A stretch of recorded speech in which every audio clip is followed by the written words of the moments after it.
Let's talk about witness. Witness is a fantastic, big, very important word. Now, sometimes we bear witness. In fact, we bear witness every day to little things. If I go to a movie, I come home and I tell my spouse or I tell my friend, that was an awesome movie. In fact, I might even put that in my Facebook update, right? Bearing witness to it. The other day, I witnessed an accident.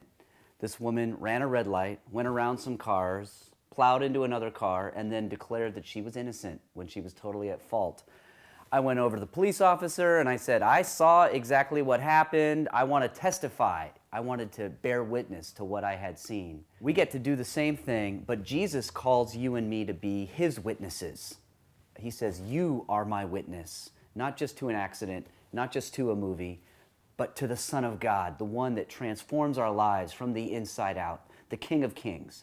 There's no more amazing honor and joy that you and I have than to look inside and to then say outside, externally, this is what God is doing in my life, and this is what Jesus means to me. You and I get invited in, and the question is, how then do we bear witness? How do we do this witness thing in a way that honors Jesus and helps our friends understand what is going on in our faith lives?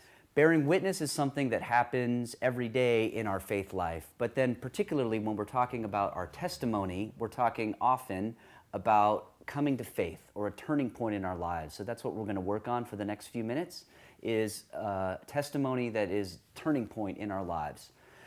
Number one, you want your testimony to be focused. Don't tell the 20-minute version. Try to focus on the 2-minute version. And when you have the 2-minute version, put in a before, during, and after. It's a 3-part story, and you want to focus it around something that's going to be relevant and engaging. So let me share mine for an example of before, during, and after. I grew up in church, and when I would look around the church at the faces of the people around, I saw boredom. Boredom was the main emotion in my church. I inferred that they're bored because God is boring and Jesus is boring. And so I decided I had to look elsewhere for fun and for joy. So I went to friends, I went to athletics, I went to academic success, activities, partying, dating, and that's where I figured I would become a joyful person. Fast forward to college, I got to college and I signed up for a Bible discussion for seekers. And I thought, well, this should be cool. I don't know where this is going, but I'll try. And we explored the life of Jesus. And what happened as I explored the life of Jesus is he came alive off the page. I found out that he cared for the broken and the needy. I found out that he opposed the religious hypocrites and the proud. And I love that about him because I wanted to oppose the religious hypocrites and the proud. And as I'm studying Jesus, I had this feeling, who's been hiding Jesus from me? This guy is incredible. So I'm falling in love with Jesus. I'm doing all these other activities to get my joy needs met. And then Jesus says to me late freshman year, Doug, let me be your joy. Let me be the one to satisfy your thirst and your deep aching inside.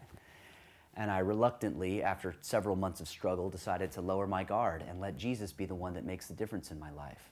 And this incredible love and meaning and purpose infused me and shocked me because I thought I was good at seeking joy and happiness, and Jesus said, I've got so much more. Previously, on a scale of 1 to 10, I thought I was like a 10 in terms of a joy seeker. I thought I was excellent at it.